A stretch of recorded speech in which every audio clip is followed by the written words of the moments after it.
Welcome back. I am your host, Susanna May O'Hagan. Today we'll be talking about the Chowchilla case again, because this was a lot longer than I thought it would be. I actually thought it'd be a lot shorter, but it's not, which is okay. Now, if you want to exit out that way or that way, be my guest. Which means clickety click, bye-bye. Okay, let's get to it and do it. I wanted to torture those men. The horror also took a profound toll on Park.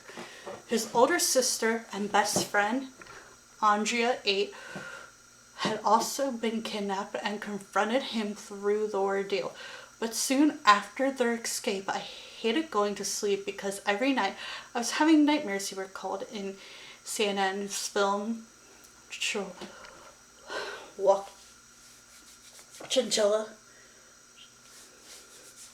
Mom and Dad were told not to come in when we were having nightmares, he said, recalling expert advice at the time to stop rewarding our behavior of having the nightmares so the dreams in turn would stop.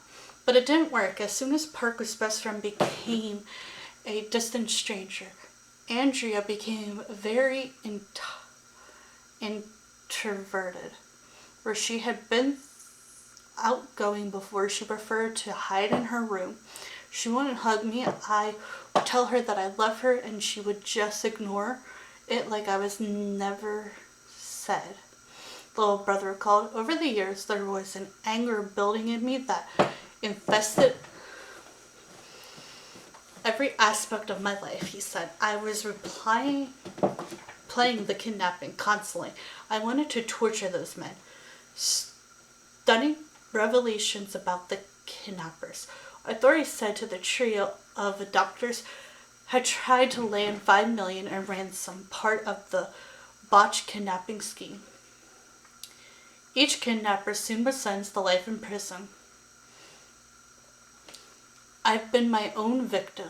News that the kidnappers might one day be released horrified many survivors. Over the next 30 years, Judy, the big sister figure on the bus, traveled to virtually every parole hearing to try to ensure they stayed behind bars, but each hearing reopened painful wounds for Judy. Her son Matthew recalled in Chowchilla, my mom talked about how she didn't feel safe around me. Her depression, her struggle with addiction issues, he said. Park, meanwhile, was searching for a way out of his fury. I decided to pray, he explained. I said, God forgive me.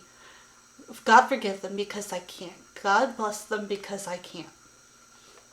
He also participated in what's known as the restoration justice process, which helps crime victims speak with their predators to try to gain closure.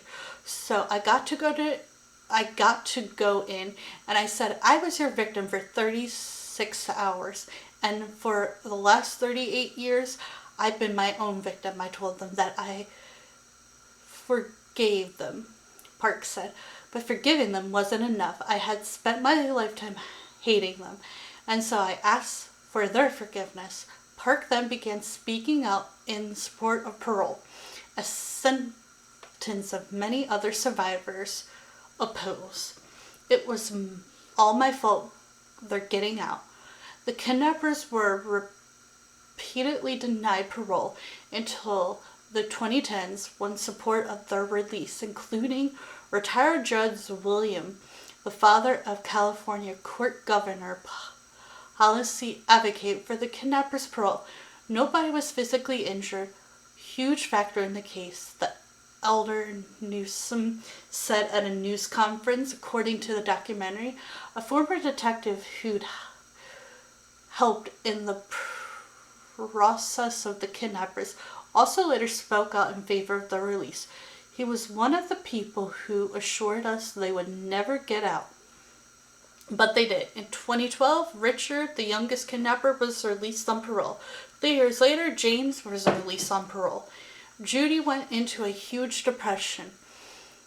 Elle recalled, she would say, "Linda, it's all my fault. It's all my fault they're getting out." Soon afterwards, Huffington couldn't get out of bed no more. She was so weak because she was just drinking so much. Her son said, sobbing, she wouldn't eat because she was so depressed, and she basically just couldn't process life the way she was supposed to. My mom did her best for as long as she could. Huffington died in 2021 at the age of 55. Cause of death was not publicly released, but it was their fault, her son reasserted. A year later, the final kidnapper, Fred Woods, was also released on parole. He now regrets the emotional and physical harm he caused by the kidnapping. His attorney, Dominic, told CNN, "Mr. Roach is truly sorry and remorseful for the mental and physical suffering experienced by the victims because of what they endured." An attorney who represented the Suffields had told CNN, there's no justifying the crime, obviously, but after decades in prison, he said the kidnappers no longer pose a dangerous to society. You don't give up, you keep digging.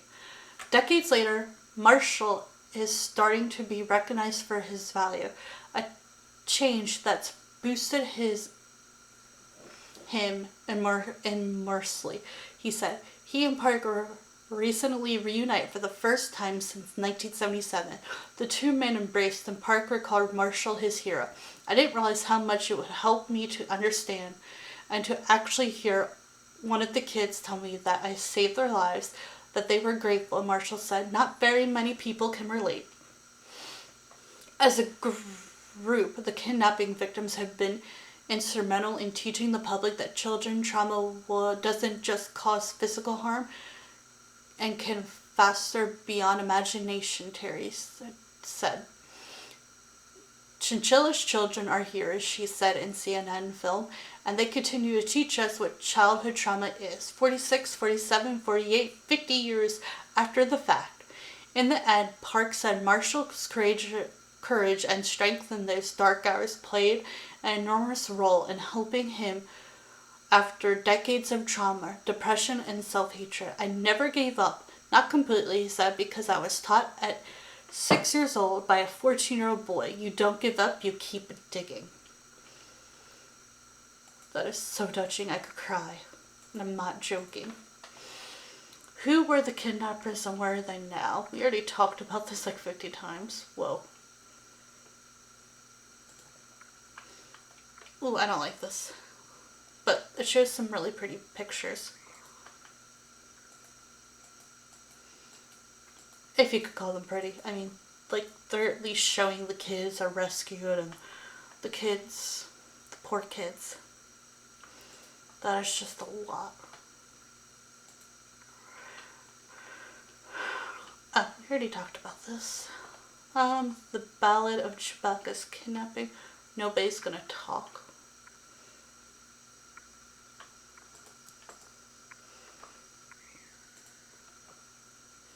Who is Chowchilla about?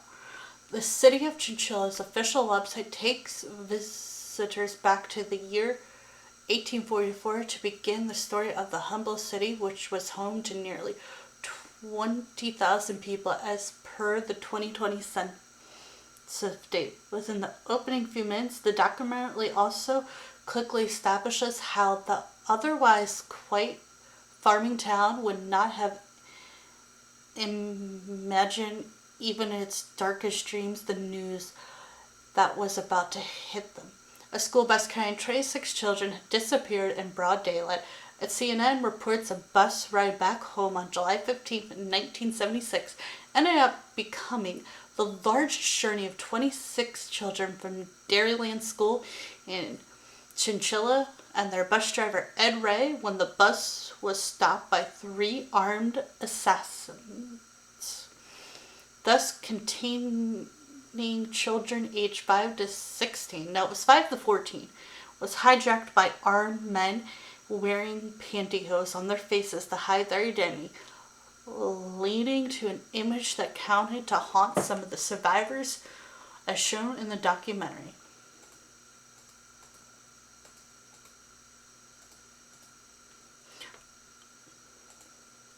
According to the Vox, the children were returning from a trip to the swimming pool at the Chowchilla Fairgrounds. With the only adult among the survivors at gunpoint, the kidnappers drove the bus until they decided to desert it at a point known as Brenda Slough, according to New York Times. Thus was spotted first using a plane. Okay, see, I really don't know if I want to continue with this article after they got the numbers wrong. Michael Marshall is a true hero.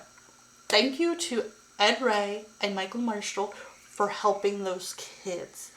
You two are both true heroes. And I'm sorry, Michael Marshall, that you did not get your due until later on. But you did what you could. And thank you, Judy, for trying to keep them in line. Like, you did what you could. Where is Fred Woods now? He's released. What happened to the victims? So these are some other things that you will learn about them. I hope we all learned something from this case. Like, don't go around doing this stuff. Ever. And I hope y'all have a great and wonderful day. And let's all hope we learn something. And never ever do this. Ever. Ooh, try not to cry, try not to cry. I know if it was my kid, I'd be so freaked out too. Okay, bye for now.